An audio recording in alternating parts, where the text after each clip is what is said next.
मातरम, आप देख रहे हैं प्रदेश का सबसे भरोसेमंद और विश्वसनीय news channel India news Uttar Pradesh Uttarakhand. आज से ठीक 78 साल पहले हिंदुस्तान आजाद हुआ था। ये आजादी हमें कोई मुफ्त में नहीं मिली।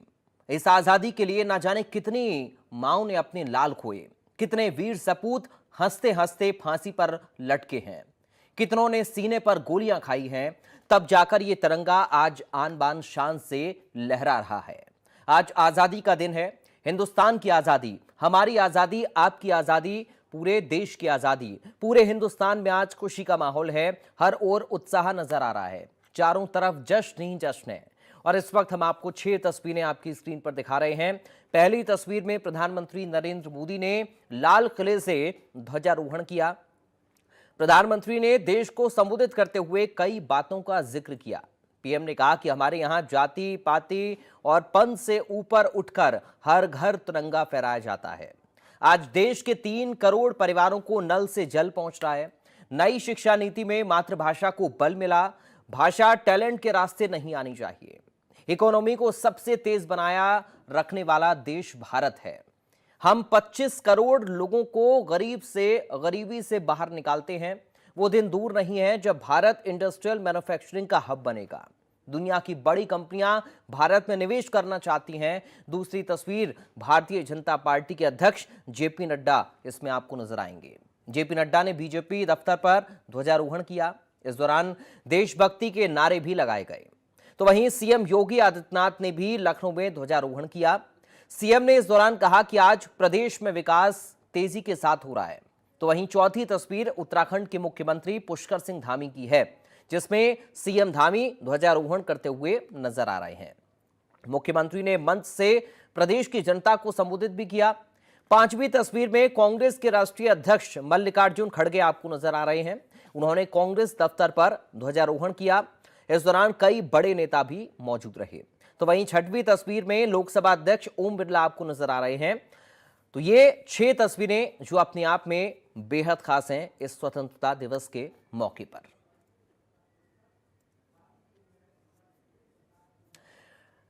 लाल किले से पीएम मोदी ने बदलते भारत की तस्वीर को बयां किया। पीएम ने कहा कि हर सेक्टर को गति देना हमारी कोशिश है। भारत पर दुनिया का भरोसा बढ़ा है।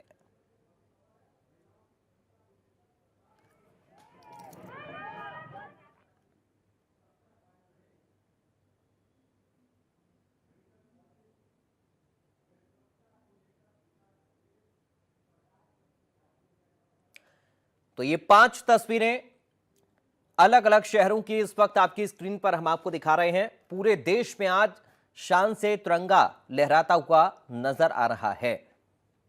सितारगंज, रुद्रप्रयाग की तस्वीर आप देखिए, यहां पर भी आपको तिरंगा लहराता हुआ नजर आएगा। देहरादून, अल्मोड़ा और साथ ही आप सबसे मध्य में पुष्कर सिंह धामी जो उत्तराखंड के मुख्यमंत्री हैं, उनको देख रहे हैं, जिन्होंने ध्वजारोहण किया है और तिरंगे को सलाम किया है। विकसित भारत 2047 इस तरफ भाषण के शब्द नहीं है, इसके पीछे कठोर परिश्रम चल रहा है। देश के कोटि कोटि जनों के सुझाव लिए जा रहे हैं और हमने देशवासियों से सुझाव मांगे। और मुझे प्रसन्नता है कि मेरे देश के करोड़ों नागरिकों ने विकसित भारत 2047 के लिए अनगिनत सुझाव दिए हैं। हर देशवासी का सपना उसमें प्रतिबिंबित हो रहा है। हर देशवासी का संकल्प उसमें झलकता है।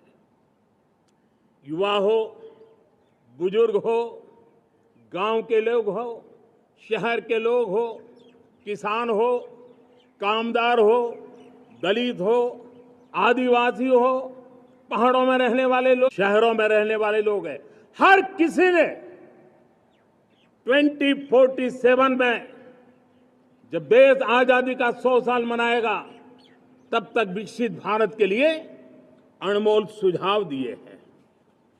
और मैं जब इन सुझावों को देखता था, मेरा मन प्रसन्न हो रहा था। उन्होंने क्या लिखा? कुछ लोगों ने कहा कि दुनिया का स्किल कैपिटल बनाने का सुझाव हमारे सामने रखा। 2047 विकसित भारत के लिए कुछ लोगों ने भारत को मैन्युफैक्चरिंग का ग्लोबल हब बनाने के लिए सुझाव दिया। कुछ लोगों ने भारत की हमारी यूनिवर्सिटीज ग्लोबल बने, इसके लिए सुझाव दिया। कुछ लोगों ने यह भी कहा कि क्या आजादी के इतने सालों के बाद हमारा मीडिया ग्लोबल नहीं होना चाहिए। कुछ लोगों ने यह भी कहा कि हमारा स्किल्ड युवा विश्व की पहली पसंद बनना चाहिए। कुछ लोगों ने सुझाव दिया भारत को जल्द से जल्द जीवन के हर क्षेत्र में आत्मनिर्भर बनना चाहिए। कई लोगों ने सुझाव दिया कि हमारे किसान जो मोटा अनाज पैदा करते हैं, जिसको हम श्री अन्न कहते हैं, उस सुपर फूड को दुनिया के हर डाइनिंग टेबल पर पहुंचाना है। हमें विश्व के पोषण को भी बल देना है और भारत के छोटे किसानों को भी मजबूती देनी है। कई लोगों ने सुझाव दिया कि देश में स्थानीय स्वराज की संस्थाओं से लेकर के अनेक इकाइयां हैं, उन सब में गवर्नेंस के रिफॉर्म की बहुत जरूरत है। कई लोगों ने लिखा कि न्याय के अंदर जो विलंब हो रहा है उसके प्रति चिंता जाहिर की और ये भी कहा कि हमारे देश में न्याय व्यवस्था में रिफॉर्म की बहुत बड़ी जरूरत है।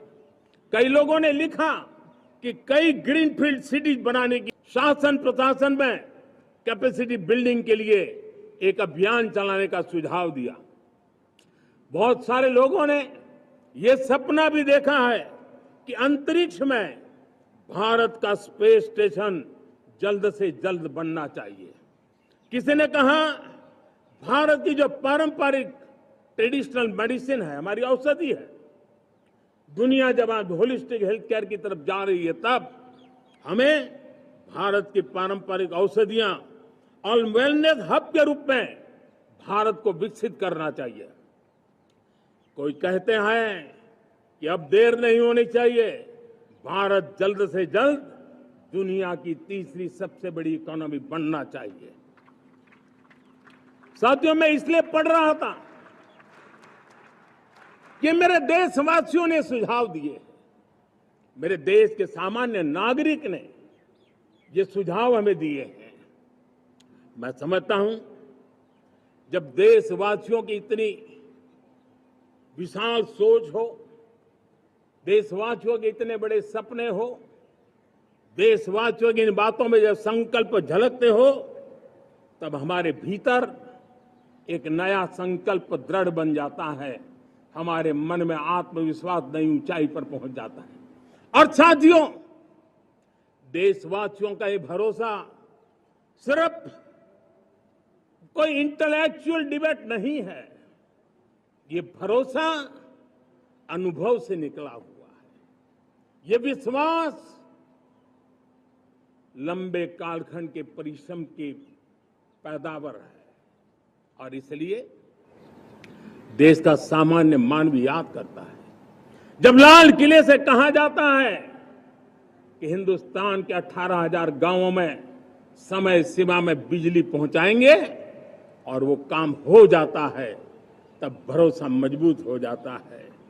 जब ये तय होता है कि आजादी के इतने सालों के बाद भी 2.5 करोड़ परिवार ऐसे हैं जहां बिजली नहीं है, वो अंधेरे में जिंदगी गुजारते हैं, 2.5 करोड़ घरों में बिजली पहुंच जाती है, तब सामान्य मानवीय का भरोसा बढ़ जाता है। जब लाल किले से स्वच्छ भारत की बात कही जाए, तब इस देश के अग्रिम हरोर पंक्ति में बैठे हुए लोग हो, गांव के लोग हो, गरीब बस्ती में रहने वाले लोग हो, छोटे छोटे बच्चे हो, हर परिवार के अंदर स्वच्छता का वातावरण बन जाए, स्वच्छता की चर्चा हो, स्वच्छता के संदर्भ में एक दूसरे को रोक टोकने का निरंतर प्रयास चलता रहे। मैं समझता हूं कि ये भारत के अंदर आई हुई नई चेतना का प्रतिबिंब है।